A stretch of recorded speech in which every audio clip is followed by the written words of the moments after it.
this is Arthur again. Today we're gonna look at this 2011 Bentley Continental GTC. It's black with black interior. It does have some 22-inch aftermarket black wheels on it. This is a special edition, 8011 edition says. Not exactly sure what is it. I'm thinking it's different leather and different wheels and this beautiful turned aluminum that goes inside. This car has 42,000 miles. It is a convertible and it is very beautiful. I would prefer the original wheels on it, but it has these wheels on it. So this car, it's been here before to do brakes and all around, I think. Yeah, that's what it got last time, and this time it came because it had this massive misfire going on and it was running really poorly, and I checked it and it looked like it was the exhaust gas temperature sensor on the passenger side, and I was able to get the new part and replace it, and the car runs really nicely now. It runs very smooth. I drove it. It has a lot of power and it's extremely smooth. No more misfires, no more codes. So I guess it's a common failure on these cars. Let me show you the sensor that got replaced. And this one came in this box. Here's the part number. This is the passenger side. Luckily, one of the dealers had one in stock in Pasadena and I was able to pick it up. Here's under the hood look of the 6-liter W12 twin turbo. It's 552 horsepower and it sounds really nicely too. Let's take a look at the bottom of this GTC. Let's go start from the back. There's this beautiful back end with the flying B on the back, dual oval exhaust. You can see there are actually 2 exhaust tips on each side hiding, so it's basically a quad exhaust. This car is overall in very nice condition. There's slight surface rust on this area, so over here I'm not sure if it's been on East Coast or somewhere before. Massive diff in the back. The axles look good, there's no tears. It's the gas tank. See the drive shaft going, since this is a all drive car.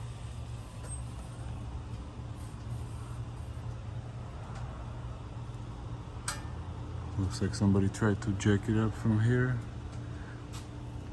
which is fine, but it's missing some of the covers on it that is supposed to be on this side. It looks like they didn't do a very good job.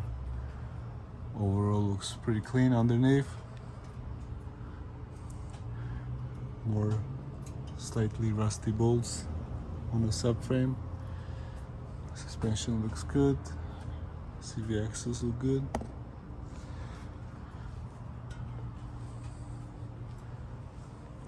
I've been getting a lot of interesting convertibles lately. If you look through my older videos, last few videos, most of them have been interesting convertibles, and this is one of the best ones.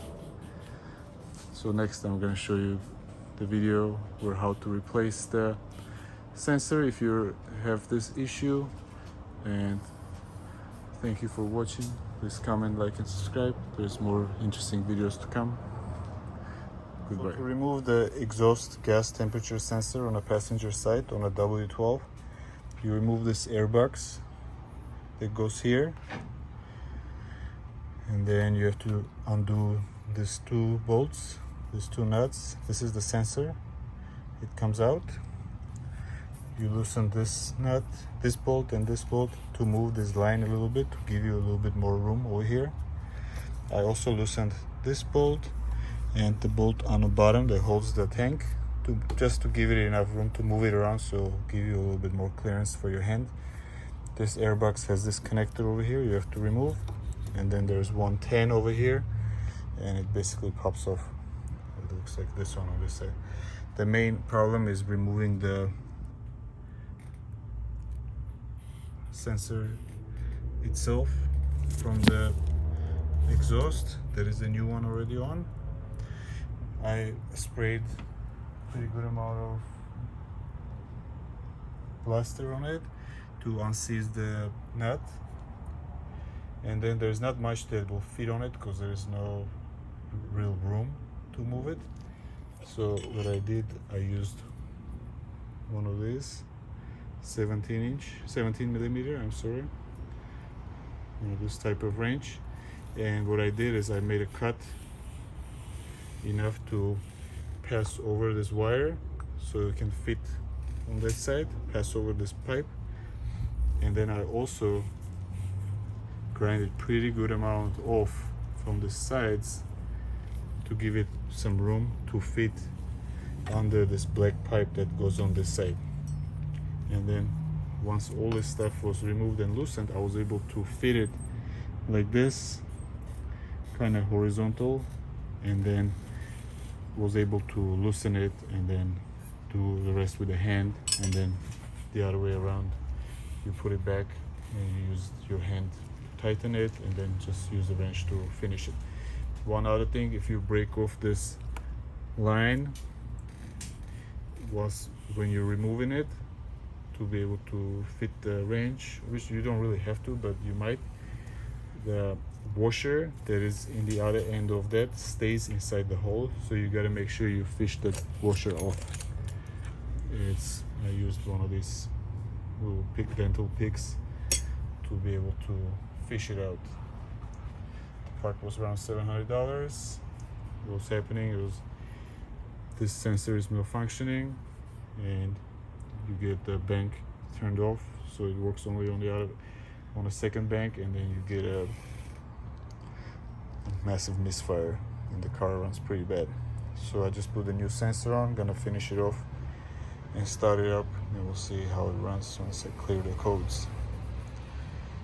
This pipe, it fits here. It's a turbo flange, or whatever it's called. So to be able to remove it, you put a long screwdriver and you pop this out slightly, and you pull this up and it comes off, and it gives you the room that you need to remove the sensor.